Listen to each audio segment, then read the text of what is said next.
si se demora. Listo.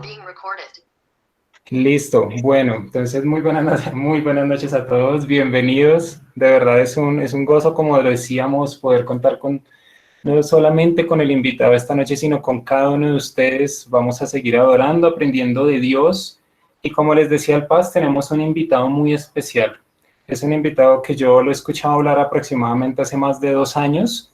Lo conocí en un canal que también aprecio mucho, que se llama Rincón Apologético. Se los recomiendo mucho, donde está Santiago Alarcón.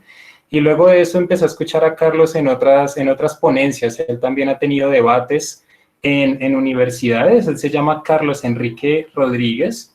Él es un cristiano que nos acompaña desde República Dominicana. Me dice que está haciendo mucho calor, ahorita ya lo conocerán.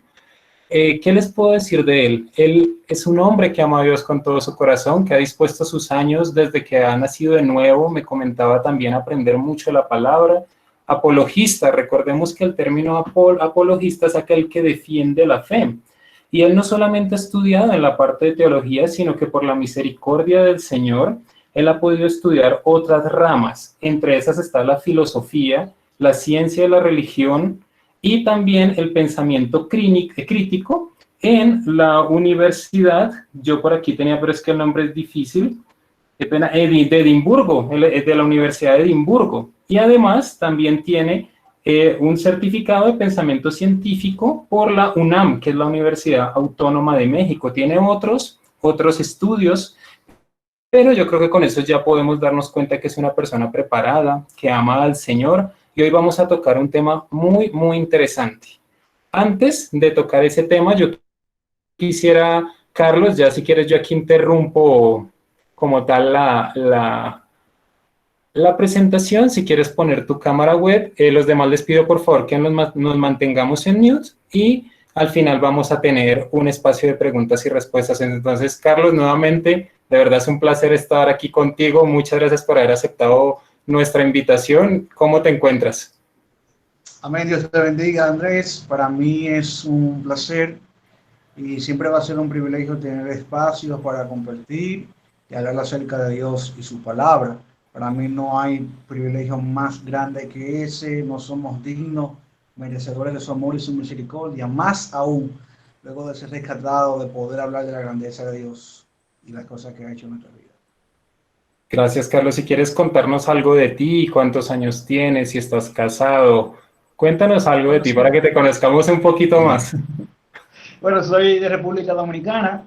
Como tú decías, está haciendo un poco de calor aquí, bastante. Por eso hay un abanico cerca que te preguntaba ahorita si lo escuchaba. Pero estoy casado, tengo 31 años, gracias a Dios.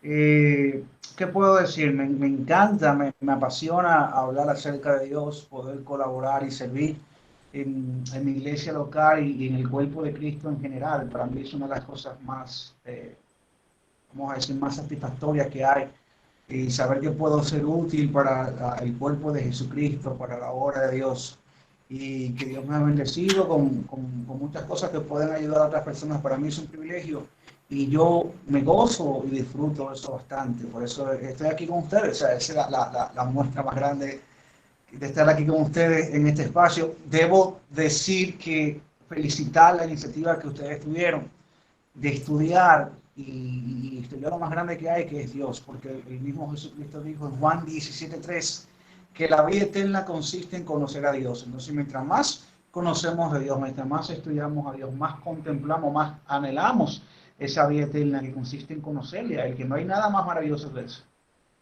Muchas gracias, Carlos. Yo antes de empezar quería preguntarte si tu pastor sí se pudo conectar. Ah, sí, sí, sí. Él tenía problemas, parece, era con su celular. Él está con el celular de su esposa. A nosotros nos va a aparecer Ruth Hernández, pero mi pastor se llama Porfirio Alberto Catano. Él es el pastor de la Iglesia Local de Salvación Central, donde me congrego desde hace más de 11 años. No, pues un saludo a tu pastor, a toda la congregación, y de verdad es un placer estar con ustedes esta noche. Entonces, Carlos, ¿qué Muchas tal? gracias, bendiga, hermano. Gracias. Estamos por aquí. Vamos a escuchar lo que el Señor nos tenga para esta noche. Un placer poder estar en contacto con ustedes, aunque sea a través de este medio. Dios bendiga a todos. Muchas gracias, Pastor, y no, muchas gracias a ustedes por acompañarnos desde esa hermosa ciudad, ese hermoso país que también oramos que el Señor les bendiga y todos salgamos adelante de estos momentos y, como decía Carlos, conociendo mucho más de quién es Dios y su carácter. Entonces, de verdad, muchas gracias. Amén, amén. Gracias a ustedes. Bueno, entonces vamos a empezar así con la charla, ya nos conocemos un poco más y ustedes como se pudieron dar cuenta, nosotros pusimos un título que es el Dios del Antiguo Testamento, el mismo del Nuevo. ¿Por qué tenemos ese título? Nos preguntaremos. Porque desafortunadamente en el círculo de los ateos tienen siempre un ataque y es que ellos dicen que el Dios del Antiguo Testamento es diferente al del Nuevo. Y quiero citar a uno de los ateos más importantes de este siglo, algunos lo conocerán, se llama Richard Dawkins, conocido por uno de sus libros que se llama El espejismo de Dios. Y él utiliza esta frase, quiero leérselas. Él dice: el Dios del Antiguo Testamento es discutiblemente el personaje más desagradable en toda ficción, un vengador, un limpiador étnico sediento de sangre, un misógino, homófobo, racista, infanticida, genocida, pestilente, megalómano, sadomasoquista, un matón malévolo y caprichoso. Este es una de las frases que él utiliza para referirse a Dios, este ateo que es uno de los más importantes. Y lo preocupante sobre esto es que también dentro del círculo de creyentes a veces también hay personas que pueden dudar de si tenemos el mismo Dios ayer, hoy y siempre. Entonces, para empezar, a mí me gustaría, Carlos, preguntarte, ¿tú qué opinas de esta aseveración que utiliza Dawkins? Y desde tu punto de vista y estudio de la moral, ¿cómo podemos catalogar que Dios no es lo que él dice y que es el mismo ayer, hoy y siempre?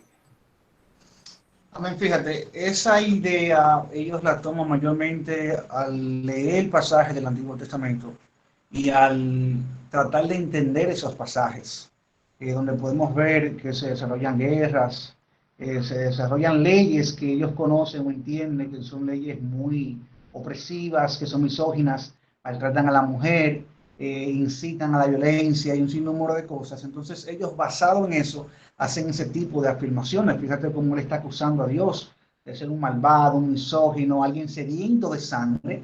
Y lamentablemente ese tipo de afirmaciones, viniendo de Richard Dawkins, que es un científico prominente, influyen mucho en la cultura popular. Y es aquí donde nosotros entramos como luz en este mundo de tiniebla, porque esos pensamientos en la cultura popular, cuando ven que personas de renombre, aunque nada tengan que ver con cristianismo o con filosofía, nada de eso, simplemente por tener renombre, se expresan así, tienden a adoptar esas ideas, tienden a darlas por verídicas, porque ellos dicen, pero Dawkins en este caso es alguien muy estudiado.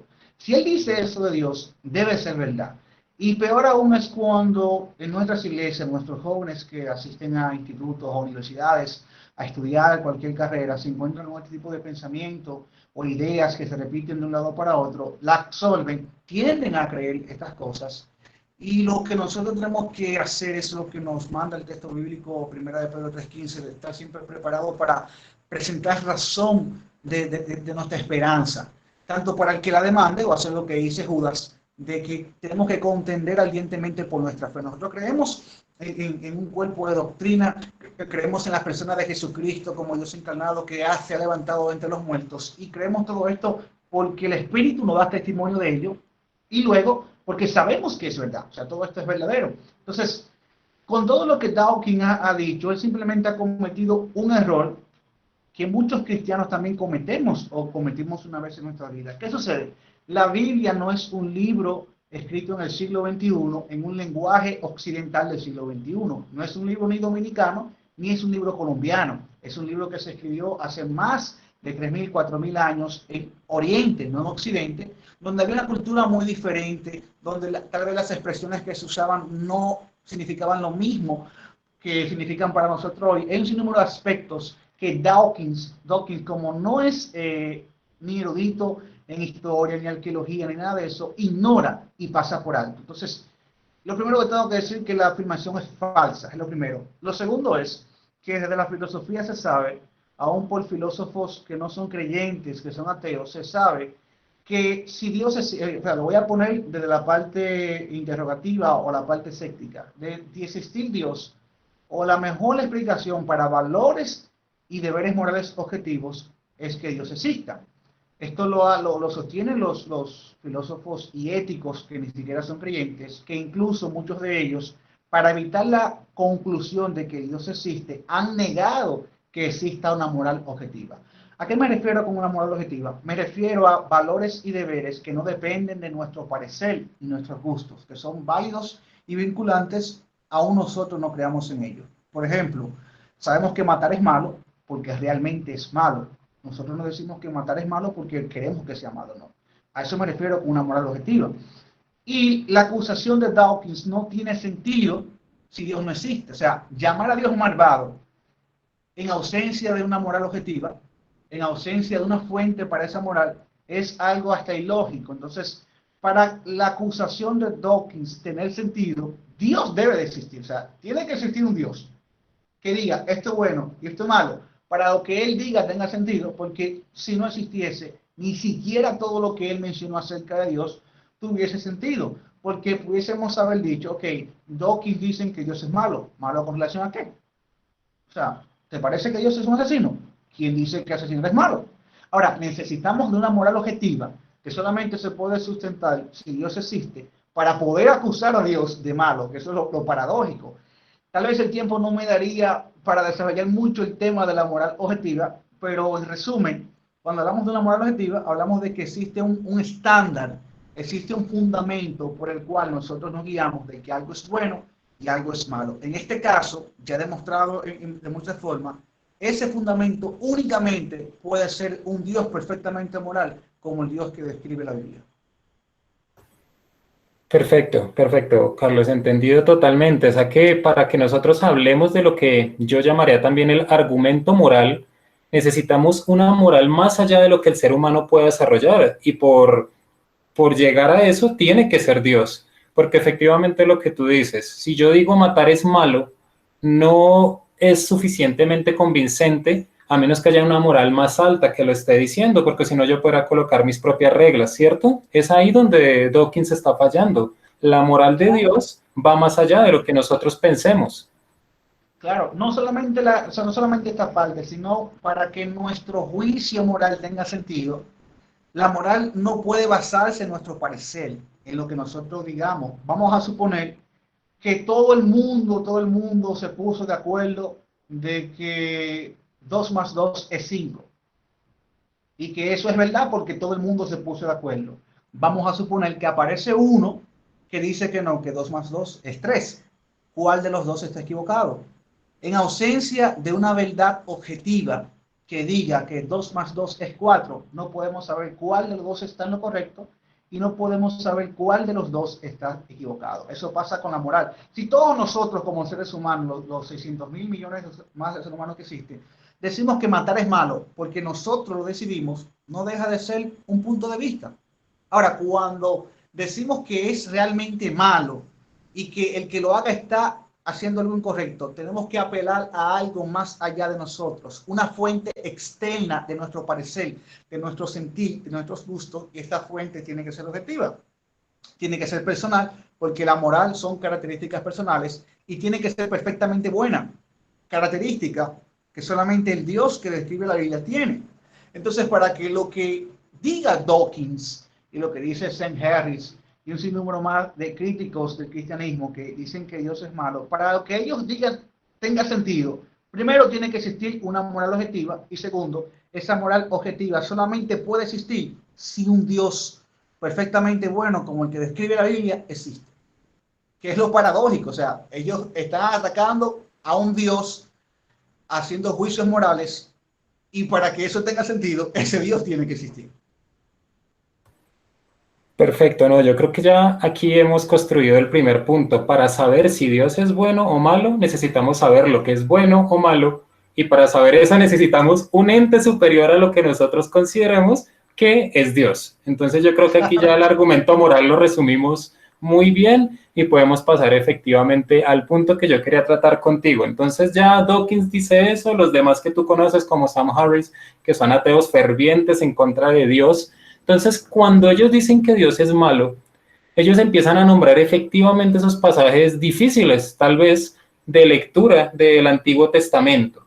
Yo quisiera que antes de entrar a esos pasajes y que tú nos expliques un poco del lenguaje y en lo que se están moviendo, también nos comentes un poco de lo que tú consideras, por qué el carácter de Dios es el mismo que podemos ver en el Antiguo y en el Nuevo, y antes en el Nuevo se nos da esa responsabilidad es porque le conocemos más. Yo quisiera que nos muestres un poco de por qué ese Dios del Antiguo es el mismo del Nuevo, Carlos. Perfecto, fíjate. Cuando uno comienza a leer la Biblia, puede cometer, si es nuevo creyente, puede cometer el error de también como confundirse y decir, pero me parece que Dios en el Antiguo Testamento es como muy guerrero y manda a matar a muchos pueblos y esto, pero en el Nuevo es como amor, o sea, incluso aquí en mi país es como una creencia popular también, de que Dios en el Nuevo es más amor y antes era como más airado, etcétera, etcétera. Entonces, eso es un error, primero porque nosotros conocemos que Dios no cambia. El mismo carácter de Dios en el Antiguo Testamento es el mismo en el Nuevo. Ahora, más que afirmarlo, tengo que demostrarlo. Y la forma sencilla de demostrarlo es que nosotros vemos aún en el Antiguo Testamento, como en Levíticos 19, 18, Dios dice que debemos amar al prójimo. Lo mismo que dice en el Nuevo Testamento, que hay que amar al prójimo. Vemos en el Antiguo Testamento actos de amor y misericordia grandísimos de Dios, como darle 400 años a los cananeos hasta que llegue el tope de su ira, ser paciente con la humanidad, ser paciente con Sodoma y Gomorra, esperar que su pecado llegue al colmo para poder juzgarlo. O sea, el carácter de bondad de Dios está presente en el Antiguo Testamento. Vemos la bondad de Dios en sin número de historias, cómo Dios tiene misericordia del pueblo de Israel, a pesar de que muchas veces intentó por su ira y muchas veces por su celo, y como tú me has dicho que había atacado el celo, Dios en su celo tiene que cuidar su honor, porque Dios tiene características y atributos que lo hacen el ser más grande que existe. Él no puede permitir que nosotros le atribuyamos eso a otra cosa que no es Dios. Entonces, eso es lo que provoca el celo de Dios, el cuidado de su propio honor. Entonces, vemos que Dios en el Antiguo Testamento tiene cuidado de su pueblo, tiene misericordia de su pueblo. Cuando lo manda a la esclavitud, le dice que lo va a antes de él dice que lo va a volver a traer incluso. Entonces, vemos que Dios sigue siendo amoroso en el Antiguo Testamento. Vemos que Dios sigue siendo compasivo, altamente misericordioso. O sea, tú sacas a un pueblo de la esclavitud, y el pueblo es tan mal agradecido que en medio del proceso comienza a decir que si tú lo sacaste para matarlo, que si tú lo sacaste para que pasen hambre. Entonces Dios tiene misericordia de ese pueblo porque dice que incluso que son niños que no saben dónde van a ir, hay que guiarlos. Entonces ese mismo carácter bondadoso y amoroso de Dios lo vemos en el Nuevo Testamento. Pero yo tengo que decir algo que tal vez muchas veces ignoramos. La creencia popular es que Dios en el Antiguo Testamento es más crudo y en el Nuevo no, es todo lo contrario. En el pacto de la gracia, en esta etapa de gracia en que estamos, Dios es más severo. ¿Por qué? Porque, como dice Pablo en Hechos, en los tiempos antiguos Dios les pasó a los hombres mucha ignorancia, pero ahora no. Ahora nos manda que nos convirtamos por medio de Jesucristo a quien ha encargado el juicio de todo. O sea, Dios es más severo en el Nuevo Testamento ahora. ¿Por qué? Porque ahora no hay forma de tener excusa, ya no hay ignorancia, ya tenemos el medio por el cual nosotros saber y conocer muchas cosas que antes se ignoraban, tenemos la plenitud de la revelación de Dios en la palabra de Jesucristo. Entonces Dios es más severo porque ahora nos da un conocimiento para poder juzgarnos en base a ese conocimiento, que es muy contrario a lo que se cree popularmente. Dios no varía, Dios no cambia en el Antiguo Testamento, porque la idea surge de Andrés, porque a veces cuando leemos el Sermón del Monte de Jesús, a partir de Mateo 5, vemos que Jesús dice, tú oíste que fue dicho, por ejemplo, amarás a tu prójimo y odiarás a tus enemigos. Podemos creer erróneamente que la frase odiarás a tus enemigos está en el Antiguo Testamento, pero no. La que sí está en Levítico 19, 18 es amarás a tu prójimo. Lo que pasa es que Jesús está contrastando las interpretaciones legalistas de los líderes religiosos de la época con lo que dice la palabra de Dios. Pero el mismo Jesús viene a hablar de ese Dios de amor. Por eso dice, de tal manera amó Dios al mundo, el mismo Dios del Antiguo Testamento, de tal manera amó Dios al mundo que ha dado su Hijo unigénito. O sea, Dios es amor en el Antiguo Testamento y sigue siendo amor en el Nuevo, pero en el Nuevo es un poco más severo en cuanto al juicio, aunque nosotros no lo consideremos así, pero es más severo, porque lo que viene ahora no hay excusa, o sea, ya no hay excusa. Antes sí, Dios le pasó la ignorancia a los hombres, pero ahora no hay excusa porque está Jesucristo. Entonces, eso es más severidad.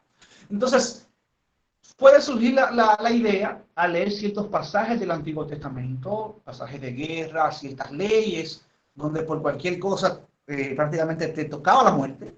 Y eso puede hacer surgir la idea de que Dios es más severo en el Antiguo Testamento, pero no, no es así, y es lo que vamos a ver a continuación.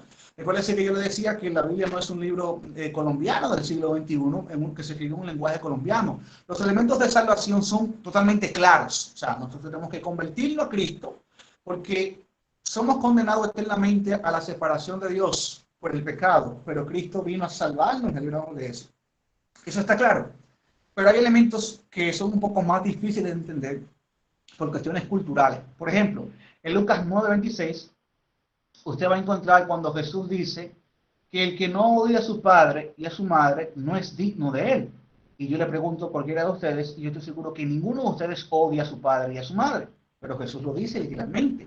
El que no odia a su padre y a su madre no es digno de mí. Ahora, si nosotros tomamos esa frase literal, tenemos que odiar a nuestros padres. Pero si nosotros indagamos un poco más en la cultura del siglo I, en Jerusalén del siglo I, en Israel del siglo I, vamos a entender que para ellos decir que amaban más a alguien que a otra persona, decían, yo amo, por ejemplo, a mi esposa y odio a Andrés, por decir un ejemplo. Yo no estoy diciendo que odio a Andrés, sino que yo amo más a mi esposa que lo que amo a Andrés. Esa era la forma de decirlo en aquella época. Entonces, si nosotros sabemos que existen esas expresiones culturales, tenemos que leer la Biblia entendiéndola como aquellas personas la entendían. Por ejemplo, nosotros en la actualidad incluso usamos frases que no se pueden tomar de forma literal. Un ejemplo, si yo digo, por ejemplo, que el América de Cali mató al Atlético Nacional, no estoy diciendo que lo mató de forma literal. Estoy diciendo que en el contexto del juego le ganó. Y no sé si lo dije bien porque yo soy totalmente ignorante del fútbol en Colombia. Pero quise buscar un ejemplo que ustedes pudieran entender. La frase que el América de Cali mató al Atlético Nacional no es una expresión literal, es algo que ustedes usan en su lenguaje. Matar quiere decir que le ganó. Asimismo, la Biblia usa frases que hay que entenderlas en su lenguaje.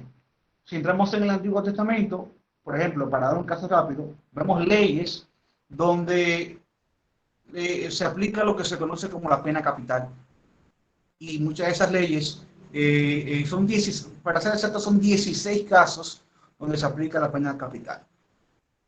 Y nos parece severo, o sea, como alguien por desobedecer, Dios lo manda a matar, un Dios de amor. Wow, parece severo. Lo primero es que Dios puede hacerlo, y eso hay que tenerlo claro. Dios es el dador de la vida. Dios puede tomar la vida de cualquier persona cuando Él quiera, y Él no ha hecho nada malo. Porque por encima de Dios no hay una ley que le diga, mira Dios, tú no puedes hacer eso. Él mismo es la ley. Eso es lo primero.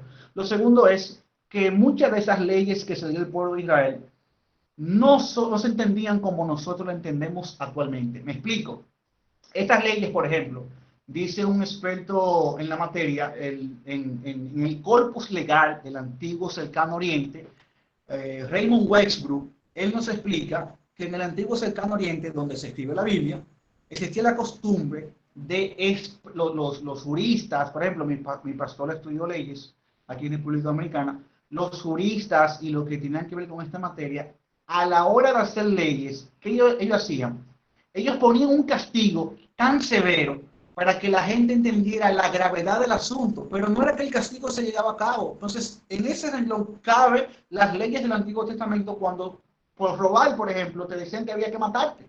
No, no era que te mataban, era que tú tienes que entender que eso era tan malo que te consideraban muerto ya por hacerlo. Y si tú te das cuenta, en todas esas leyes, exceptuando en una, son 16, pero en 15 de ellas se permite el rescate. ¿Por qué se permite el rescate? Porque nunca se aplicaba el castigo.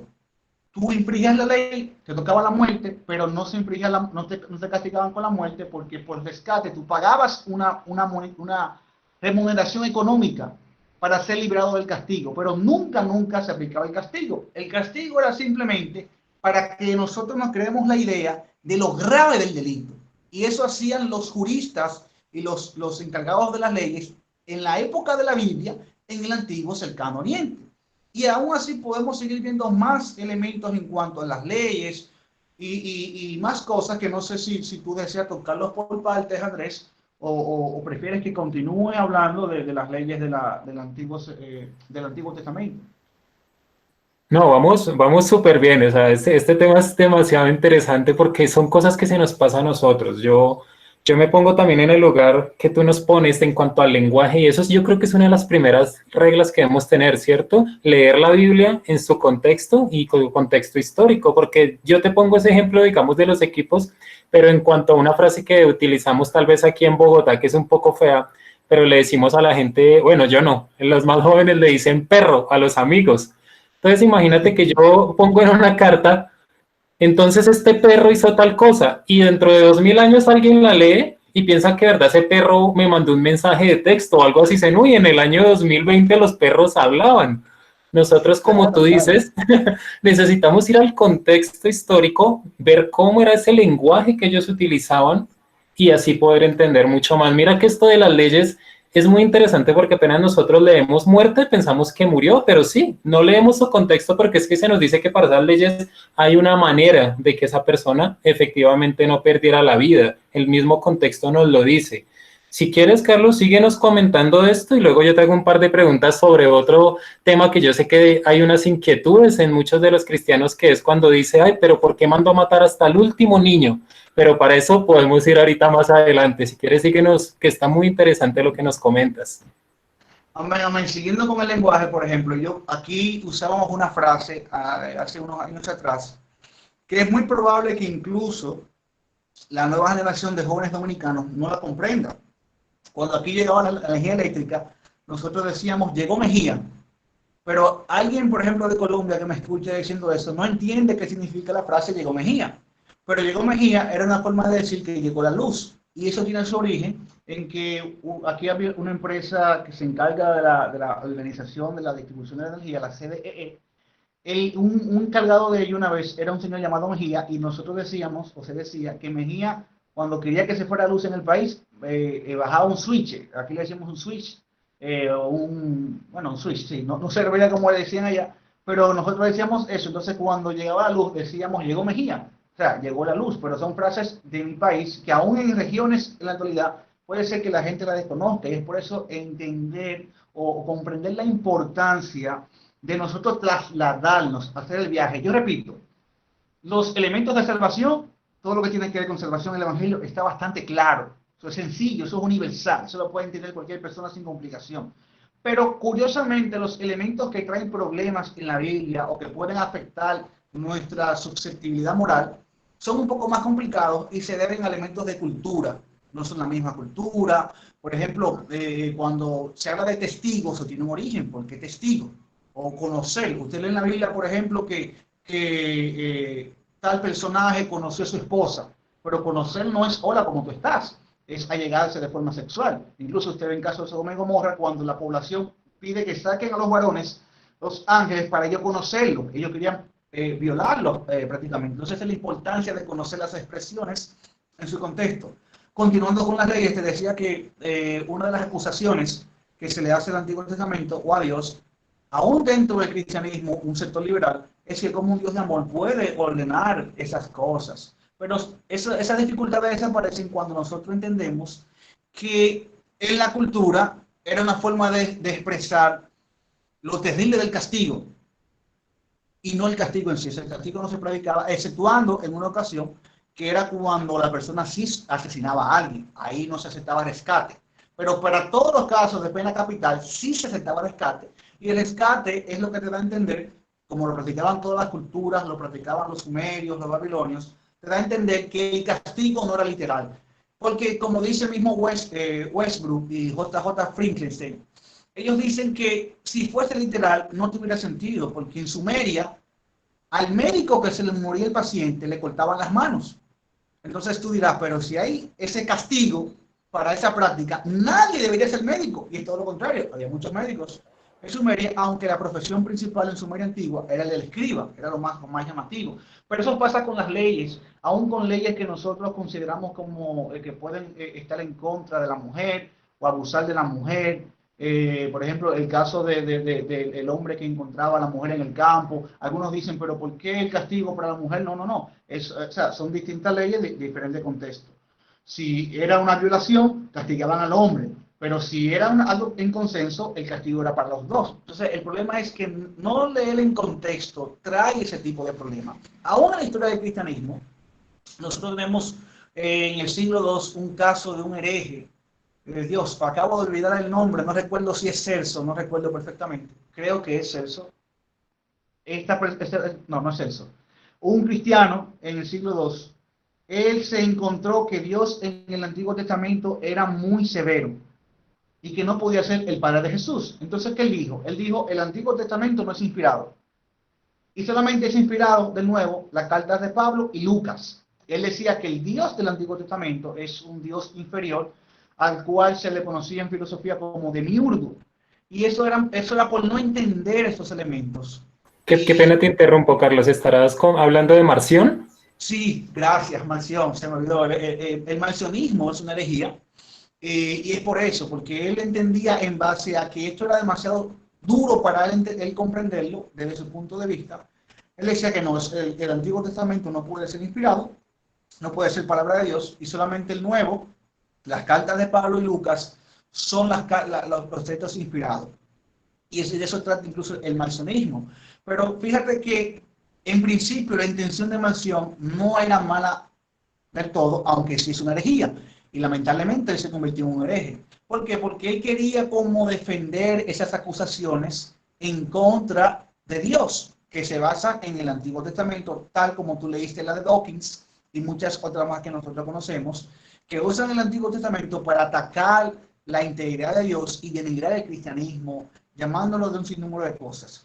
Aunque la intención de él era buena en un principio, de tratar de defender o presentar una defensa a su creencia, usó un método errado, incluso el método alegórico. El método de interpretación que se conoce como método alegórico, que no es correcto, sus principios fueron en eso mismo, en hacer una apología. Se origina en los griegos, cuando los filósofos comenzaron a cuestionar los textos autoritativos, los de Homero y todos esos clásicos que leía y todo eso, los filósofos comenzaron a criticarlos en base al razonamiento. Ellos, para defender sus textos, usaron el método alegórico. Decir, por ejemplo, que eso no es literal o que eso no significa eso. Y el cristianismo comenzó a usar lo mismo, específicamente en la catequesis de Alejandría, cuando comenzó a decir que muchos de los ataques que se hacen en el Antiguo Testamento son en versos, que no es algo literal, sino que hay un método mayor que es alegórico. Sus intenciones eran buenas, era defender su creencia, pero los medios no eran lo correcto y al final muchos terminaron en herejía. ¿Cuál es la forma correcta? Eso es hasta sentido común. Vamos a aprender el texto tal cual lo dijo el autor original y tal cual lo entendía la audiencia original, que al final es lo importante, es lo que nosotros tenemos que hacer, porque así entendemos todo como Dios quiere que lo entienda, y así no cometemos muchos errores en cuanto a interpretación y en cuanto a práctica del cristianismo. Yo conozco muchas personas que, tomando textos fuera de su contexto, han practicado muchas cosas erradas que lamentablemente le han llevado a acciones que no agradan a Dios. Perfecto, no, de verdad está muy, muy interesante, Carlos. Eso que tú nos comentas, yo creo que nos está ayudando a muchos, porque lo que tú dices, desafortunadamente, a veces mucho pasa en Latinoamérica, tenemos pastores que no leen su contexto y empiezan a sacar doctrinas como verdades principales, fundamentales del cristianismo. Entonces le dicen a la mujer que si no hace esto, entonces no puede entrar a la iglesia, que si pasa lo otro, entonces negamos tal cosa, y es porque no lo estamos leyendo en un contexto. Sí, la Biblia tiene verdades eternas, claro, pero también debemos entender que hay un contexto gramático de cómo fue escrito y un contexto histórico de qué estaba sucediendo cuando se escribió o cuando esa persona hizo eso. Es lo que yo te entiendo. Entonces yo tenía una pregunta para ti, no sé si me salga del tema, pero lo que te decía, entonces la Biblia la leemos en el Antiguo Testamento, digamos, voy a ponerme en ese lugar, yo soy un nuevo creyente, la estoy leyendo y llego a un pasaje donde voy a ponerte de ejemplo, creo que es en Josué o en Números, disculpa, no me acuerdo bien, que dice, vas a ir y vas a eliminarlos a todos, vas a erradicarlos totalmente, o sea, no va a quedar ni un bebé. Pues le dice, vas a erradicarlos. ¿Eso verdaderamente sucedía? ¿Los erradicaban hasta el final? ¿O es un lenguaje que ellos están utilizando de guerra? Si tú nos puedes aclarar esa parte, Carlos. Perfecto, perfecto. Mira, lo primero que hay que entender en el texto bíblico, principalmente con esas historias del Antiguo Testamento que nos parecen un poco crueles, lo primero es lo primero. Una cosa es describir un hecho, describir una historia, un evento, y otra cosa es la parte prescriptiva, o sea, está la descripción, que es narrar algo que pasó o contar un evento, y está la prescripción, que es la parte de la Biblia donde tenemos mandatos de Dios que son relevantes para nosotros aún hoy día. Muchas historias en el Antiguo Testamento no son mandatos de Dios, son descripciones de cosas que pasaron. Por ejemplo, el caso de Levite, la concubina, una historia bastante cruel, pero está en la Biblia porque eso pasó. Y eso muestra lo cruel de la naturaleza humana. Y tenemos muchas historias que no debemos llegar a la confusión de los críticos populares, de que entienden que porque eso está en la Biblia, eso es un mandato. No, eso fue algo que pasó y se está describiendo como que pasó. Entonces, eso es lo primero. Lo segundo es que sí tenemos muchas historias de guerra, principalmente en el Antiguo Testamento, y a lo que tú más te especifica es el proceso de la conquista. Parte con Moisés, Dios ordena hacer guerra contra Amalek y promete eliminar a Amalek porque atacó a Israel de una forma vil. Pero donde están los ataques más fuertes contra el cristianismo en esta parte es su moral, porque tú tienes que saber, o todos tenemos que saber, que la creencia judío-cristiana tiene unas buenas bases morales y toda la moral de Occidente se basa en el cristianismo. Eso es bueno entenderlo. Todas las bases morales y aún legales de Occidente se basan en el cristianismo. Por eso tuvo una diferencia aún en la actualidad entre Occidente y Oriente. Entonces, nosotros vemos que los ataques se basan en esa época de conquista, en esa masacre, como le llaman los críticos, en esa masacre contra los cananeos, o el pueblo de Canaán, por parte de primera mano de Josué. Entonces, hay que entender dos cosas básicas, o hay dos posturas básicas con respecto a eso, de si sucedió o no sucedió. Lo primero es que, como Dios es la fuente de la moral, y para Dios no hay nada malo, es decir, Dios no tiene un deber que le dice, si tú haces eso es malo, porque Dios no se ordena a sí mismo.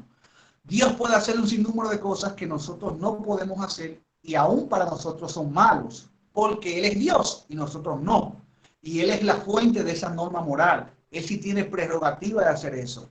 Un ejemplo más llano y más sencillo sería, para mí, que estoy casado con mi esposa, tener relaciones sexuales con ella no es nada malo. Pero para todo hombre fuera de ese rol, sí. ¿Por qué? Porque el esposo ya soy yo. Los demás no. Entonces, para mí no es problema, pero para los demás sí. Eso pasa con Dios. Para Dios no es problema hacer ciertas cosas porque Él es Dios. Esos son sus atributos. Eso es Él. Nosotros no. Por eso sí nosotros tenemos deberes morales y Dios no tiene deberes morales. Entonces, en ese contexto, que Dios ordene el genocidio, como se le suele decir, el exterminio de Canaán, no es nada malo. ¿Por qué? Primero porque Dios es juez justo y Dios está juzgando el pecado de Canaán. O sea, Dios le da 400 años de tiempo a Canaán para que ellos cambien y no cambiaron. Y Dios en su omnisciencia sabe que Canaán no iba a cambiar. Entonces Dios los juzga. Dios puede juzgarlo con fuego, con lo que sea. En este caso decidió juzgarlo con el pueblo de Israel. Pero aún en ese proceso con el pueblo de Israel hay una misericordia de Dios y me explico. En la época, Andrés, la forma de hacer guerra no es tal vez como nosotros lo vemos en películas, no. Ellos llegaban a conquistar, ellos tenían que expulsarlos. O sea, ellos le daban la oportunidad de que se vayan. Solamente peleaban si algún grupo les salía al frente, pero ellos no estaban mandados a pelear, era expulsarlos. La orden era expulsarlos. Entonces, si algún pueblo no quería ser expulsado y se resistía, ellos sí peleaban, y aún peleando no estaban haciendo nada malo porque estaban siguiendo un mandato de Dios que estaba juzgando al pueblo de Canaán. Canaán no era un pueblo bueno como suelen pintarlo. Recordemos esto, no hay nadie bueno, o sea, no hay una persona buena. Eso de que fulano murió y era tan bueno, tenemos que sacarnos eso de la cabeza. No hay ni uno bueno, dice la Biblia. No hay nadie bueno, nadie, solamente Dios. Saquémonos de que los niños inocentes murieron, las personas inocentes. No hay ni uno bueno, eso es lo primero. Pero Dios está jugando a Canaán, que Canaán tenía prácticas abominables, como el sacrificio a niños, a Moloch.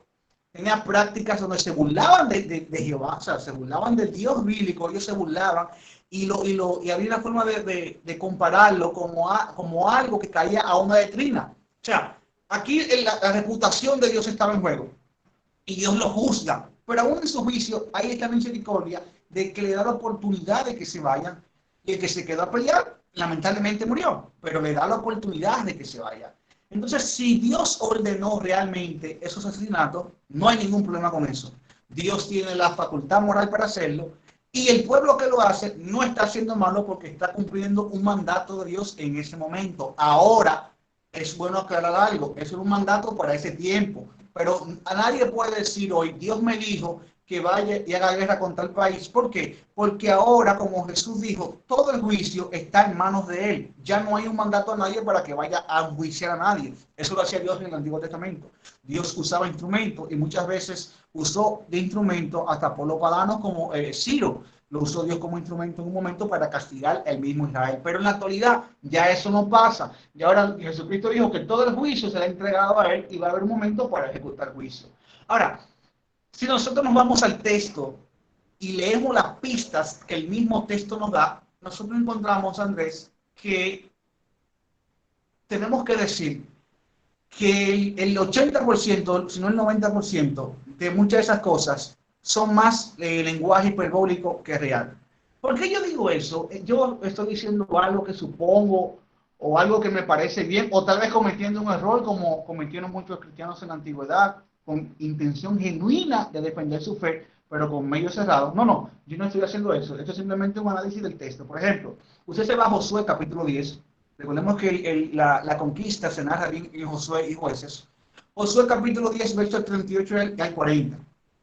Voy a leer. Dice que Dios le dice a Josué que vaya sobre Débil y combatió contra ella. Tomó a su rey, etcétera, etcétera, y dieron a filo de espada. Acabaron con todo, asimismo a Hebrón, a Libna y al Negueb. Eso dice Josué. Pero ¿qué pasa? Cuando vamos a Jueces 1, capítulo 1, verso del 9 al 11, ya tenemos a Josué lo que dijo, que acabó con el Negueb, acabó con Débil y todas esas tierras. Vemos en Jueces que Dios le dice, o dice el texto bíblico, después los hijos de Judá descendieron para pelear contra el cananeo que habitaba en las montañas en el Negueb y en los llanos. Y marchó Judá contra el cananeo que habitaba en Hebrón. Pero espérate, Josué, un libro antes, ya me dijo que todos estaban exterminados. Y ahora Jueces me dice que no están exterminados. Otro ejemplo, vemos en Josué 12:23, que dice, tomó pues Josué toda la tierra, conforme a todo lo que Jehová había dicho a Moisés, y le entregó Josué a los israelitas por herencia, conforme a su distribución según sus tribus. Y la tierra descansó de la guerra. Ok. 2 capítulos más adelante, el mismo libro de Josué, 13:11, dice, siendo Josué ya viejo, luego de que ya 2 capítulos atrás habían entregado toda la tierra a los hijos de Israel, habían acabado con todos, según dice el mismo libro, siendo Josué ya viejo, entrando en años, Jehová le dijo, tú eres ya viejo, de edad avanzada, y queda aún mucha tierra por heredar. Pero ya 2 capítulos antes, nos habían dicho que él repartió toda la tierra. Y más adelante, en ese mismo capítulo 13, comienza a decir las tierras que faltan, la misma que habían repartido. ¿Qué sucede? Aquí hay un problema. O nosotros tomamos la actitud del crítico cristiano promedio, de decir, no, aquí hay una contradicción, y eso es claro. O tomamos la actitud crítica científica de decir, hay que investigar qué está pasando aquí. Porque no puede ser que un autor, 2 capítulos después, cometa una contradicción tan grande. ¿Qué pasa? Hay un tema con el libro de Josué que pertenece a un género específico. O sea, lo que le quiero decir es que Josué cuenta la conquista de una forma que se usaba en el segundo milenio antes de Cristo. Pero el libro de Jueces es el libro más literal que Josué. O sea, Jueces al inicio sigue narrando parte de lo que pasó en Josué. Josué narra la totalidad. de una forma y un género literario que no es 100% literal. Pero Jueces sí lo hace 100% literal. Entonces, ¿qué pasa con Josué? Josué usa una retórica que se usaba en la época a la hora de contar guerras. Recuerden lo que yo le decía, hay que entender los textos en su contexto. Y en el segundo milenio antes de Cristo, para contar las guerras se solía exagerar, se solía hiperbolizar todo. No era que estaban mintiendo, ellos estaban usando su lenguaje para describir la guerra. Entonces, por ejemplo, ¿cómo sabemos que esto es así? Porque otros pueblos también lo usaban. Tutmosis III, hablando de Mitanni, dice que lo desapareció del mapa. Mató a todos, niños, animales. Y eso fue en el siglo XV antes de Jesucristo. Pero la historia Qué nos pena, dice Carlos. que Egipto, ¿cierto? Tutmosis sí, es Egipto. Tutmosis III de Egipto, sí. Perfecto. Esto es un ejemplo simplemente para ilustrar que esta práctica era común en la época y que Josué, perteneciente a esa época, también usó la misma práctica. Tutmosis III, rey de Egipto, dice en el siglo XV que él acabó con Mitanni, no dejó a nadie. Pero la historia lo dice que Mitanni siguió existiendo en el siglo XV, XIV y hasta el XIII. Es más, el mismo rey de Moab, Mecha, alrededor del 840, dice que acabó con Israel. En sus textos, en los textos moabitas, dice, yo acabé con Israel, no dejé ninguno. Pero es todo lo contrario. Nosotros sabemos que Israel estaba vivito y coleando en esa época y estaba existente. No solamente eso, sino nosotros vamos a la estela de Meletap, un texto egipcio, nosotros encontramos una alusión a Israel, que dice, Jonoam parece como si no hubiese existido jamás. Israel está derribado, ya no existe, no tiene semilla. Pero eso lo dijo esa estela en una época donde Israel estaba completo y Israel no ha desaparecido. Fíjate cómo exageran que de decir que desaparecelo, acabaron con todo, no mataron a nadie, tal vez vencieron unos cuantos, tal vez ganaron una batalla, pero no al extremo de la literalidad que ellos dicen, de acabamos con todos, no. ¿Por qué? Porque eso era una retórica de la época para decir que ellos vencieron al pueblo. Aún hayan vencido a 2 o 5. Era una forma de decir vencimos a todo el pueblo. Entonces, ¿qué pasa con el texto bíblico para responder la pregunta de que si pasó o no pasó? La orden original nosotros la encontramos en Deuteronomio, en Éxodo y en Jueces. Y la orden original, Andrés, cuando el ángel de Jehová se le aparece en Buquín al pueblo de Israel en Jueces capítulo 2, ¿qué le dice el ángel de parte de Jehová? Le dice, mi mandato era expulsar. O sea, no era matar, era expulsar. Cuando nosotros leemos en Deuteronomio, destrúyelo, desaparécelo, es una forma metafórica, así como yo puedo decir que los Lakers, por ejemplo, de LeBron James, están matando a los Trailblazers de Carmelo, por ejemplo. Matar no es en sentido literal, es una forma metafórica. Entonces, el ángel de Jehová le dice al pueblo de Israel en Buquín que ellos desobedecieron la orden de Dios y les dice cuál es esa orden para salirnos de duda. ¿Cuál era esa orden? Pues el capítulo 2, a partir del verso 1. ¿Cuál era esa orden? Expulsarlo. Fíjate que no es la de matarlo. Fíjate que simplemente a la de expulsarlo. Entonces, todo esto nos dice que Josué usó el lenguaje de la época para describir las conquistas y las batallas, que era exagerar, eso no es hablar mentira, es un recurso literario para la forma de describir las guerras. Sí se destruyeron ciudades, se destruyó Hebrón, las ciudades fortificadas, centros militares como Hai y así.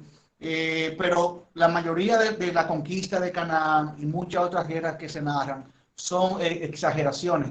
Un ejemplo sencillo, se habla que Saúl acabó con todo Amalek, pero vemos en Esther, vemos a Malecitas, y dice que Saúl acabó con todo Amalek. Entonces, o la Biblia se contradice, o aquí hay un elemento cultural que nosotros estamos ignorando, y la Biblia no se contradice, porque el mismo Jesucristo dijo que no puede haber error. Entonces, aquí hay un elemento cultural que muchas veces pasamos por alto, y es la forma de describir los acontecimientos de guerra que era usual y ordinario en aquella época que nosotros desconocíamos y que conocemos ahora gracias a estudios arqueológicos, de egiptólogos y asiriólogos expertos en el área.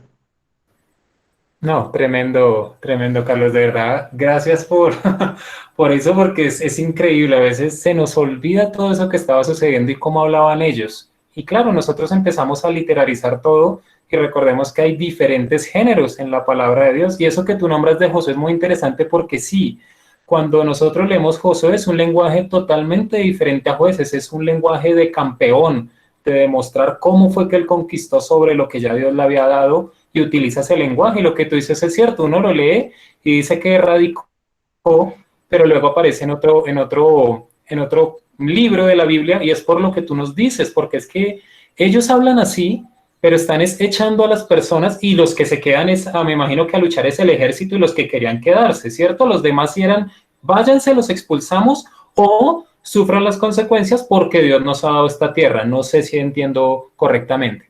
Perfectamente. Como te decía, las ciudades que sí se destruyeron eran las ciudades fortificadas, donde estaba el ejército, como Gilgal, como Jai, como Jericó, ciudades donde sí había ejército, pero aún a ellos se les da la oportunidad de escapar.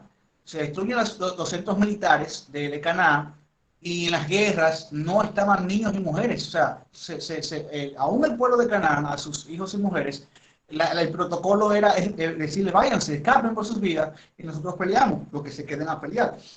Pero, en ese sentido, el tema está en si fue tan atroz como se narra. Yo primero dije que si fue así no hay ningún problema, pero gracias a la hermenéutica y el exégesis sabemos que no fue así, que se usaba una retórica común de la época, que sí hubo guerras, ciertamente sí hay batallas que pasaron. No estoy diciendo que todas las batallas del Antiguo Testamento no pasaron, hay batallas que sí acontecieron. Por ejemplo, aquella batalla de Israel en la época monárquica, Israel con muchos de sus enemigos, muchas de esas batallas sí acontecieron, sí pasaban, pero sabemos por la misma exégesis y la práctica exegética que muchas de ellas fueron una exageración, que cuando se decía acaba hasta con los niños, no era real, sino que era una forma de decir que Israel venció por encima de todos ellos, porque lo que sí se practicaba en el caso de Josué y lo que se demandó a hacer según el mismo Dios era expulsarlos. O sea, la orden era expulsarlos, expúlsalos. Porque Dios no quería que ellos entablaran una relación ni matrimonial ni ceremonial con ellos, entonces la orden era expulsarlos. Aún en el juicio de Dios, fíjate cómo en ese momento se vio ese momento de gracia, que por eso era que te decía que muchas veces cometemos el error de ver a Dios malo en el antiguo, porque ahora en el nuevo no va a haber gracia en el juicio de Dios al final, aquí no hay gracia para nadie, aquí la gracia es Jesucristo, tú no aceptaste, condenación eterna, una separación eterna con Dios. Pero aún en el Antiguo Testamento, donde supuestamente Dios es malo y cruel y malvado, vemos gracia, vemos en el caso de Sodoma, ¿qué le dice a Abraham? Pero si se encuentran 50 justos, mira, no hay 50, 45, no hay 45, 40, no hay 40. No había justo, pero Dios en su misericordia salva a su familia, los que se querían salvar, claro, por lo que se pudieron salvar. O sea, fíjate cómo en el juicio, en el Antiguo Testamento, vemos a Dios ejerciendo misericordia, es decir, Dios en el antiguo es hasta más flexible que ahora en el pacto de la gracia, porque ahora en el juicio no hay misericordia para nadie. La misericordia es ahora el evangelio de las buenas nuevas, tú aceptarlo a través de Jesucristo, pero en el juicio no hay misericordia para nadie ahora en este periodo de gracia. Perfecto, no, perfecto, Carlos. Yo creo que estamos todos entendiendo, aprendiendo mucho. Porque yo te pongo una frase que es algo fuerte, pero se utilizaba aquí, la utilizan todavía algunas novelas de las cuales yo no estoy orgulloso que las den, pero es de los narcotraficantes de nuestro país y decían la siguiente frase cuando querían que mataran a alguien. Llegaba el narcotraficante y decía, vaya y mate a la tía, a la abuela y hasta el nido de la perra. Decían así, pero no es que verdaderamente el que iba a matar buscaba al perrito a matarlo, no. Era un lenguaje hiperbólico diciéndoles, ustedes no me pueden dejar a nadie vivo, pero no se refería a los animales y a las gallinas. Entonces eso es lo que nos están mostrando en la Biblia. Utilizan ese lenguaje hiperbólico para dar a entender el impacto que tiene que ellos ganaran la guerra y que Dios estaba con ellos durante la conquista. Eso es muy, muy interesante. Amén. Sobre ese tema... Yo te quería entonces, es listo, ya creo que quedó claro que Dios aún así sucediera, como Él es el ente moral que está sobre todos, no había problema, pero estamos viendo esa misericordia que tú nos dices, ¿no? Me recuerda mucho también los profetas, en Jeremías se les dice una y otra vez que antes que venga Babilonia se arrepientan. Vemos a ese Dios misericordioso. En el Nuevo Testamento también lo vemos como tú lo dices.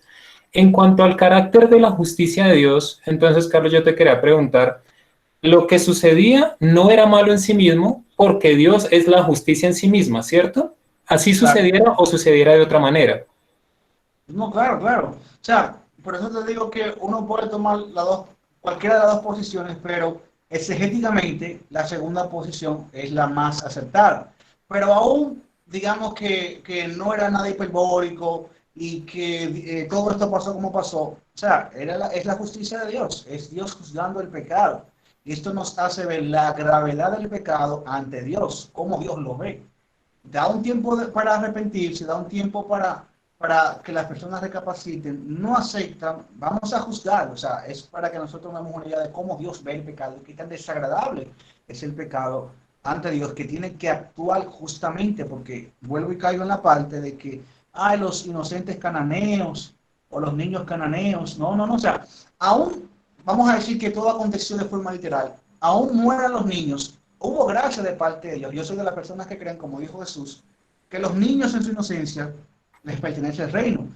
En la omnisciencia de Dios, Dios sabía que esos niños creciendo hombres iban a practicar lo mismo que practicaban sus antepasados, sus padres, etcétera, etcétera. Es decir, aún en este proceso, si aconteció tal cual, si tomáramos la postura de que aconteció tal cual, esos niños se salvaron al final. ¿Por qué? Porque Dios prácticamente buscó medios para que ellos no llegaran a practicar esas prácticas ilícitas que ellos hacían, el sacrificio a Moloch, de un sinnúmero de cosas, la prostitución ritual, la homosexualidad como prostitución ritual, un sinnúmero de cosas que ellos hacían. Dios prácticamente ideó una forma en todo esto para rescatar a esos niños, aunque hayan muerto, sí, Dios tiene esa prerrogativa, es su justicia, Dios lo puede hacer. No podemos decir que Dios es malo por eso, porque Dios no tiene un deber que le diga, no mates Dios, Dios puede matar y quitar la vida cuando quiera, y es su justicia, es Dios juzgando el pecado. Ahora, ¿qué es lo que no podemos decir? Que Dios es injusto. ¿Por qué? Porque este acto de Dios es de justicia en base a pecadores y personas a quien Él le concedió un tiempo para cambiar, no cambiaron y Dios está juzgando sus malas acciones. Recordemos esto, no hay nadie bueno. Si Dios en este momento decidiera acabar con todos nosotros, Él bien lo puede hacer y no es malo, no es injusto. ¿Por qué? Porque nosotros no somos buenos. No podemos hacer nada para ser buenos y no podemos hacer nada para alcanzar los méritos de la salvación. Solamente por medio de Jesucristo, es por el manto de justicia de Cristo que podemos decir que hemos alcanzado justicia ante Dios. Pero nosotros no somos buenos, no somos inocentes, somos culpables ante Dios. Demos gracias a Dios que en su ira no ha abierto un terremoto y que nos acabe con todo, que la tierra no nos traga, que o sea, que no nos cae algo encima y nos mata, porque bien pudiese pasar, porque somos pecadores, no somos justos, no somos buenos, y Dios en su justicia pudiese actuar así y puede actuar así. Ahora, damos gracias a que ese mismo Dios es bondadoso y nos concede su misericordia, y por eso estamos aquí, por eso estamos hoy, y por eso estamos estudiando y conociendo más de ese Dios maravilloso y grandioso, que es amor, y nos lo demostró a través del sacrificio de Jesús en el cruz del Calvario. Amén, amén, Carlos. Me recuerdas hablando también del lenguaje hiperbólico. ¿Te acuerdas cuando lo de Goliat? Fue en Goliat, si me recuerdas bien, creo que fue cuando llegaron las mujeres cantando, Saúl mató a sus miles y David a sus 10,000, pero yo no creo que Saúl haya matado 10,000. No, o sea, tú te das cuenta a cuáles 10,000 si David mató un solo, a un gigante. Y son las cosas que nosotros tenemos que entender, que ellos usan frases, cuando Dios dice a Saúl amé, a Jacob amé, más a Esaú aborrecí, son frases típicas de la época que tienen un significado. E incluso hay más historias o pasajes del Antiguo Testamento que pueden herir nuestra susceptibilidad, pero se entiende mejor, perdón, cuando nosotros vemos el contexto, Andrés. Si te fijas, por ejemplo, el caso de Eliseo y los niños, como lo suelen presentar, como Ese es duro. ¿cómo un Dios de amor manda a despedazar a esos pobres niños, angelitos, por decirles calvo de forma inofensiva a esa persona? Señores, nosotros no podemos ver eso así. Hay algo muy profundo ahí y vamos a ver si puedo darle unas pinceladas porque es algo bastante amplio. Lo primero es que no son niños, son jóvenes de entre 18 a 25 años. La palabra que se traduce para esas personas describirle habla de una edad de la juventud que va de 18 a 25. Entonces estamos hablando de adultos jóvenes. Es lo primero. Lo segundo era que estaban en Betel, un centro de adoración pagana, y según sabemos en la época, ese tipo de personas a esa hora, porque los jóvenes de su casa estaban apoyando en las labores del hogar. ¿Qué hacían esos jóvenes en las afueras? Lo que pasa es que ellos eran pandilleros. Eran pandilleros, adoradores de Baal, que conocieron al profeta de Dios y querían agredirlo. Eso es lo primero. No son niños. Lo segundo es que la frase calvo, calvo sube no es un insulto, vamos a decir, normal, o que se puede pasar. Mira, eres calvo, ¿y por qué se enojó? No. Primero, Eliseo no era calvo. Eliseo tenía 25 años cuando ese evento aconteció, y la calvicie era algo raro en Israel en esa época. Los elementos que contribuyen a la calvicie en la actualidad, como el uso de gorras y sombreros, no eran comunes en la época de Israel. Eliseo no era calvo, Eliseo tenía cabello. Lo que pasa es que la expresión calvo, calvo sube era una ofensa, como diciéndote, mira, tú no tienes los pantalones para llenar el trabajo de Elías, y a ti no te cogió Dios, y aquí no te queremos. Entonces Dios, su reputación, tiene que cuidarla. Espérate, yo no soy loco, yo elegí a Eliseo, yo di muestra de que Eliseo es el sucesor, vamos a darlo ahora. Eliseo los maldice. Eliseo nos dice en ningún momento, salgan osos. Fue Dios que, para defender a su siervo, mandó a que aparecieran esos osos. Pero fíjate que incluso, que leyendo el mismo texto, entendemos que Dios está respaldando el llamado de Eliseo a través de la aparición de esos osos, donde muchos de esos jóvenes murieron, porque tampoco el texto dice que murieron todos, posiblemente algunos escaparon. Pero lo que quiero hacer entender es que cuando nosotros leemos las historias del Antiguo Testamento, hay que tratar de trasladarnos a la época para entender los elementos de la época, porque esa historia se entiende como que murieron unos niños inocentes, por llamarlo calvo. E incluso si Eliseo realmente estaba calvo en ese momento, es muy probable que haya sido por el luto, guardar luto por la partida de Elías, pero Eliseo no tenía condiciones para ser calvo. O el contraste entre Elías, que era muy velludo, y Eliseo ser calvo, también es una forma de decirle que tú no eres elegido por Dios, o tú no tienes los pantalones para llenar el trabajo de Elías. Era un insulto, era un atentado más que contra Eliseo, a quien iban a asaltar, era un atentado contra Dios, era una forma de rechazo a Dios, porque en Betel era un centro de adoración pagana a Baal. Entonces fíjense cómo ya la historia cambia un poco, ya no son esos niños, y así pudiésemos hablar, por ejemplo, hasta de Oseas, y en el caso de cómo Dios es un Dios bueno, o cómo Dios puede mandar a Oseas a tomar una prostituta. No, Dios no mandó a Oseas que se case con una prostituta. La prostitución que se habla en Oseas al principio es una prostitución metafórica, de irse contra otros dioses, porque dice, ve, toma una mujer fornicaria, porque todo Israel ha fornicado. Fíjate que dice que todo Israel es fornicado, está hablando de una forma metafórica. Ahora, cuando Eliseo la vuelve a tomar en el capítulo 4, sí es su esposa, la cual le fue infiel.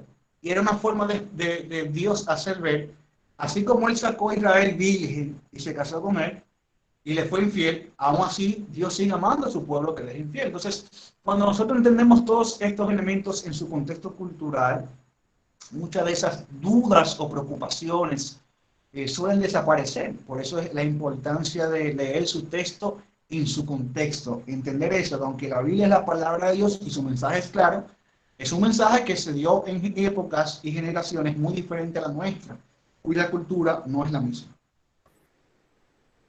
Amén, amén. Carlos, totalmente de acuerdo. Sobre el tema de los osos, yo leí una entrada de esas en tu blog, que ahorita te pido cuando estemos terminando nos brindes tus redes sociales y tu página web, porque ahí yo la aprendí hace como 3 meses y me abrió mucho sobre ese tema, porque yo decía, sí, pero ¿por qué los osos y demás? Y es muy interesante. Yo creo que ya con esto completamos la horita. De verdad hemos aprendido mucho, Carlos, de verdad darte las gracias porque, ¿qué vimos primeramente? El argumento moral. Efectivamente, Dios está más allá de lo que nosotros podemos considerar lo que es bueno y malo, porque Él es el creador, Él sabe lo que es bueno y lo que es malo. Luego que nos empieces a mostrar cómo era esa época histórica, cómo era esa época de batallas, el lenguaje que se utilizaba, No lo vamos a aprender todo hoy, pero yo creo que con las herramientas que nos estás dando, cada vez que nos acerquemos a un texto ya vamos a decir, ah, pero vamos a ver cómo fue escrito, en qué época fue escrito y a qué audiencia fue escrito originalmente. Que yo espero que todos los que estemos acá, pues pongamos eso en práctica poco a poco, porque sabemos que es un trabajo de años, de más ir aprendiendo. Entonces, de verdad, darte las gracias. Antes de terminar, yo te había dicho, pues, que si estás de acuerdo, damos unos minutos para aquellas personas sin pena, para eso son estos espacios, ya se los he dicho, que tengan alguna duda o que te digan, no entendí tal cosa, Carlos, puedan preguntarle ya que lo tenemos en este momento. No sabemos cuándo volvamos a conectarnos con él, entonces aprovechémoslo al máximo. Entonces quería ver si estás de acuerdo y pasamos a unas preguntas y respuestas, si te parece bien. Claro, claro, claro, yo estoy totalmente de acuerdo. Muchas gracias, Carlos. Entonces, por favor, el que quiera hablar, le pone on mute al micrófono y con gusto lo escuchamos.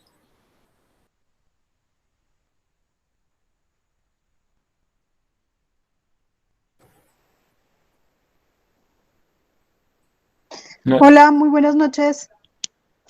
Buenas noches. Buenas noches. Digamos que cuando yo leía el Antiguo Hola, Testamento, Julie. Es que, qué pena, es que te des como Camilo para que Carlos sepa tu nombre, Julie. qué pena, soy Julie, soy la esposa de Camilo, es que utilizo el teléfono de él. No, es que yo cuando leo el Antiguo Testamento, a veces, digamos que en ciertas ocasiones me da un poco duro porque, digamos que hay textos en los que dicen que pues una mujer con su regla no puede presentarse, que un enfermo de lepra tiene que ser aislado. Entonces, digamos que uno, digamos, en la época de hoy, uno dirá, uy, fue pucha, pero eso es un poquito cruel. Cruel, de pronto rechazar a una persona y mandarla lejos por su enfermedad. Y de hecho hay un texto que hay veces pastores, yo creo que lo utilizan de manera equivocada y decían que un cojo digamos, una persona con una discapacidad no podía predicar porque en el Antiguo Testamento lo decía, y entonces suena como algo muy, muy fuerte y como algo de rechazo de las personas más débiles. Entonces, digamos, ¿cómo se puede explicar esto o cómo uno puede explicar este tema a una persona que está conociendo? Porque pues de pronto van a pensar, como bien lo decían ustedes, que el Dios del Antiguo Testamento era un Dios malo, y al contrario, Jesucristo muchas veces estuvo al lado de las personas con discapacidades, de los ciegos. Entonces, ¿cómo podemos explicar eso?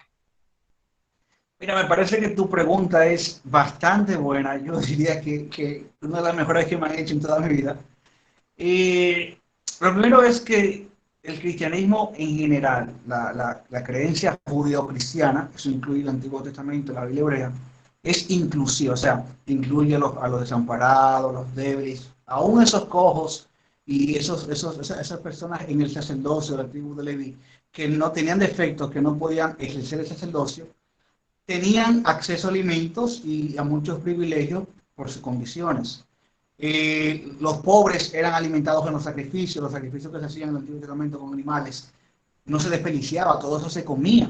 Y los mayores beneficiados eran los pobres, los discapacitados, los desvalidos, esas personas con necesidades. Ahora, con los ejemplos que tú has dicho, pasa algo, y es que muchas veces ignoramos. Recordemos que nuestras leyes sanitarias ahora no eran las mismas que la antigüedad. Y esto es un elemento que eruditos en medicina, teólogos con conocimientos en medicina y eruditos en medicina, han visto y se han quedado sorprendidos. Porque con aislar al leproso, aislar a la mujer en menstruación, en una época donde las leyes sanitarias y las condiciones sanitarias eran muy pobres y muy pocas, era lo mejor. El aislamiento incluso que ahora estamos viviendo a causa del coronavirus, siempre ha sido el mejor medio para evitar la propagación de enfermedades. Aún en la Edad Media con la peste bubónica, la iglesia lo que implementó fue el aislamiento para poder superar estas cosas. Entonces, ¿qué sucede? Las leyes sanitarias no teníamos una ciencia médica tan avanzada en esa época, aún en los alimentos. La razón que tú ves de los alimentos de inmundo o no inmundo era por la forma de cocción. Antes no se cocían los alimentos como se cuecen ahora, no se preparaban como se preparan ahora, que sabemos que hay ciertos animales que tienen bacterias, como los animales de carroña. La forma en que ellos comían los alimentos no eliminaban esas bacterias, ellos no lo sabían, pero Dios sí lo sabía. Entonces, ¿qué hace Dios? en esas leyes, le dice, no me comas tal alimento, yo no sé, no sabes por qué es, pero yo que soy Dios sé por qué es. Ya, o sea, era una forma más o menos de Dios ayudarlos en su salud, prohibiéndole ciertas cosas que ellos en ese momento no sabían, pero que ellos sí sabían. Entonces, muchas de esas prohibiciones en su época era por el asunto de salud. El asunto de la menstruación, de la lepra y todo eso era salud. Es un error, y por eso era que decía al principio, que lamentablemente no entender estos pasajes en su contexto nos lleva a esa mala práctica. Eso que tú dices es cierto. Yo conozco de predicadores incluso que dicen que la mujer no puede ir a la iglesia o acercarse al altar en su ciclo de menstruación. Pero el ciclo menstrual es algo natural en la mujer que Dios lo creó. Entonces, Dios no va a apartar a la mujer que Él creó como ese ciclo menstrual en ese proceso de búsqueda porque tenga la menstruación. Pero en el Antiguo Testamento se usaban por razones de salud, para no enfermar, no contaminar a otros. En aquel tiempo no existían toallas sanitarias, no existían medios para la mujer cuidarse bien en ese desangrado que le pasaba, el asunto de caminar. Recuérdate que la mujer tiene que hacer muchas tareas, entonces cuando estaba en ese proceso, ella se aislaba y se quedaba tranquila. Recuérdate que la pérdida de sangre tiene que influye mucho ahí, la pérdida de hierro, que te debilitas y un sinnúmero de cosas, pero nuestro Dios es tan misericordioso que sabiendo todo eso, crea estas leyes que se ven duras, pero en verdad no tiene nada que ver con duras. Lo gracioso de esto es que si nosotros comparamos estas leyes sanitarias o estos procesos sanitarios de Israel, un pueblo aparentemente nómada y agricultor, campesino, con las civilizaciones más avanzadas de la época, como egipcios, babilónicos, etc., Israel le lleva años luz. O sea, Israel viene siendo, ¿qué te digo?, la meca de la medicina en la actualidad comparado con África.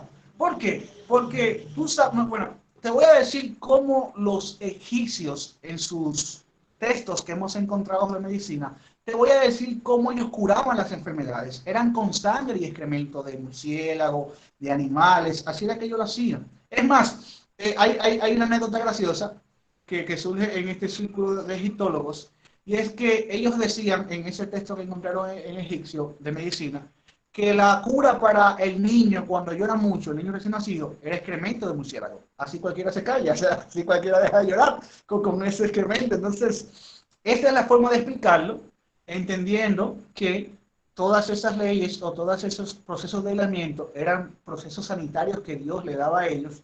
Muchas veces ellos ignoraban. E incluso, si tú buscas esos textos, el ritual que tenía que hacer la mujer luego de salir de la menstruación para declararse limpia, en verdad era una limpieza, porque los elementos como ceniza y todo lo que usaba creaba lejía, y la lejía es la base para el jabón como lo conocemos ahora. Es decir, Dios le da ahí un proceso antiséptico a la mujer para limpiarse de la menstruación y poder seguir su vida normal luego de este periodo de aislamiento por el ciclo menstrual. Así que es la forma correcta de explicar estos textos, es en base a razones sanitarias. Vale, Gracias, muchas Carlos. ¿Qué gracias. tal lo ves, Julie? Siempre. Súper, muchas gracias. Acá hay una pregunta en el chat, pero antes de leerla, me gustaría saber si hay alguna otra persona que quiere tener alguna inquietud o alguna reflexión que nos quiera compartir.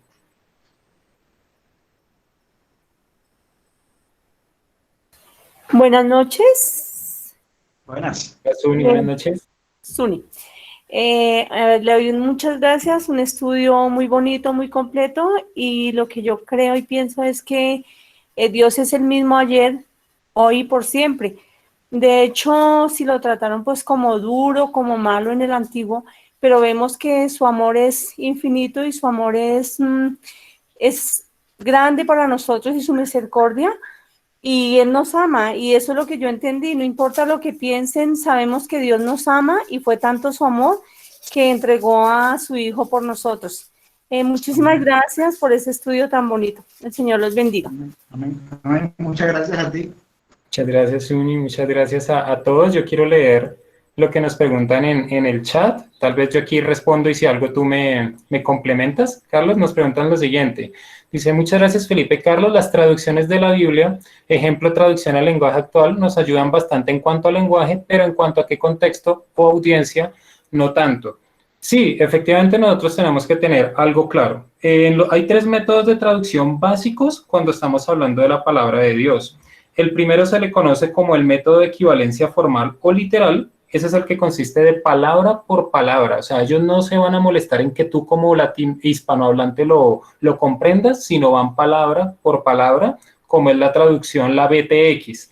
Pero también existen otras traducciones que son el de equivalencia dinámica o funcional, que consiste en que la paráfrasis vaya enfocada en lo que el escritor quería decir.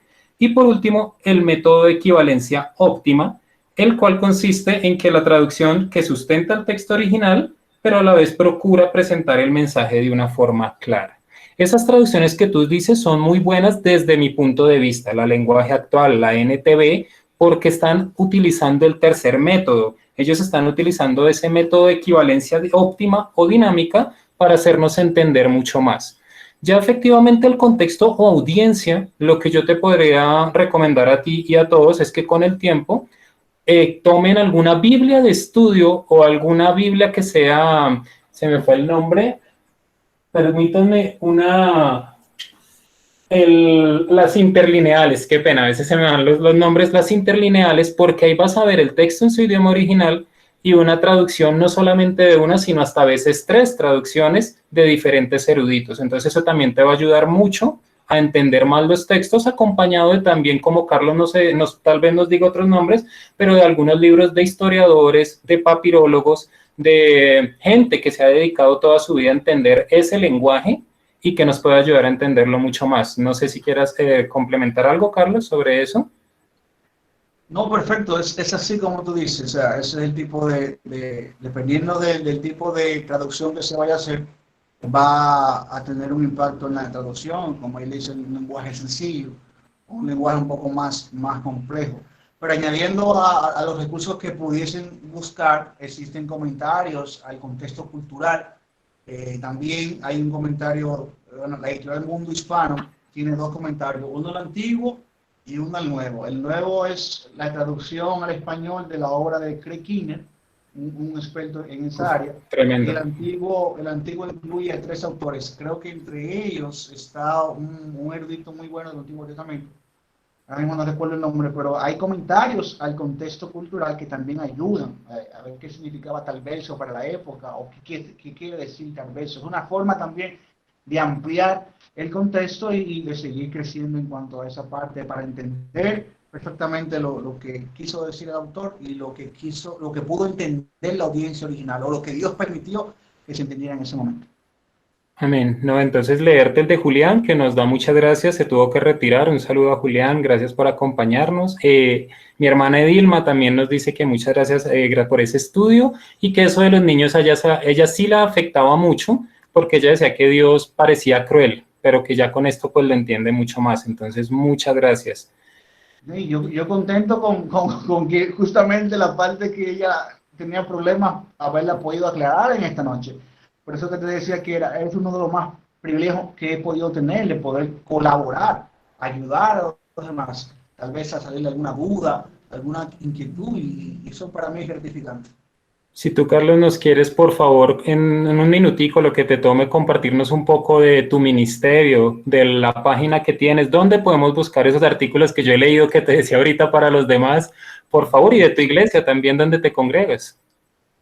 Sí, yo me congrego aquí en una provincia de República Dominicana, se llama San Cristóbal. La iglesia donde yo me congrego desde hace 11 años, o sea, yo me convertí y sigo en esa iglesia, gracias a Dios. Es la iglesia Roca de Salvación, la central, o sea, es un concilio de iglesias, y yo me congrego en la central desde hace 11 años de forma interrumpida, gracias a Dios. Y bueno, mi pastor Porfirio Alberto Catano, que de hecho se encuentra aquí con nosotros, y allá vamos a decir que la iglesia local juega un papel muy importante en cuanto a la formación de los creyentes. Por ejemplo, mi iglesia en San Cristóbal y aquí en mi país se conoce como una iglesia muy bíblica, una iglesia que estudia mucho la Biblia y todo eso. Y esas bases fueron muy importantes o que marcaron mi vida para hoy estar aquí y vamos a decir, ser lo que Dios me permite ser. Entonces, siempre doy gracias a Dios por la iglesia donde me permitió estar y espero estar todos los años que Dios así lo quiera. Prácticamente el ministerio que yo me dedico es la predicación, las conferencias, estudio y todo demás. Me preparé para eso en el sentido de que quería hacer algo para Dios bien y siempre estoy preparándome, nunca dejo de prepararme para la obra de Dios, porque entiendo que para Dios hay que entregarle todo lo correcto. Entonces, estoy trabajando con el ministerio que Dios me dio, el ministerio, el poder de su palabra. Así es como se hace conocer y así es como pueden encontrarlo por ejemplo, en Facebook, la fanpage, Ministerio del Poder de su Palabra. Pueden encontrar el sitio web, elpoderdesupalabra.com. Bueno, incluso lo acabo de compartir en el chat. Elpoderdesupalabra.com es el sitio web donde yo prácticamente escribo más. O sea, yo soy más de escribir que de hacer videos y esas cosas, aunque muchos me lo han pedido y entiendo que tienen utilidad, porque un video es más fácil. Por ejemplo, en yo escribir un artículo fácilmente pierdo 4 o 5 horas, pero un video sería más sencillo y tal vez más eficiente. Pero me gusta más escribir, soy más de leer y escribir. Y ahí en el poder de su palabra usted puede encontrar muchos temas relacionados con el Antiguo Testamento. Uno de mis deseos, y voy encaminado hacia ello, es especializarme bien, hasta lo más que se pueda en el Antiguo Testamento. Porque como decía la hermana, y como yo expliqué ahorita, muchas dificultades en cuanto a lectura surgen del Antiguo Testamento. Y surgen muchas veces por el desconocimiento que nosotros tenemos y por elementos culturales que desconocemos. Y mi intención es hacer el Antiguo Testamento un poco más asequible, no solamente al pueblo de Dios, sino también a los críticos que por ignorancia no entienden el contexto y hablan muchas veces de cosas que no entienden. Por gracia de Dios también me han permitido escribir libros. Hasta ahora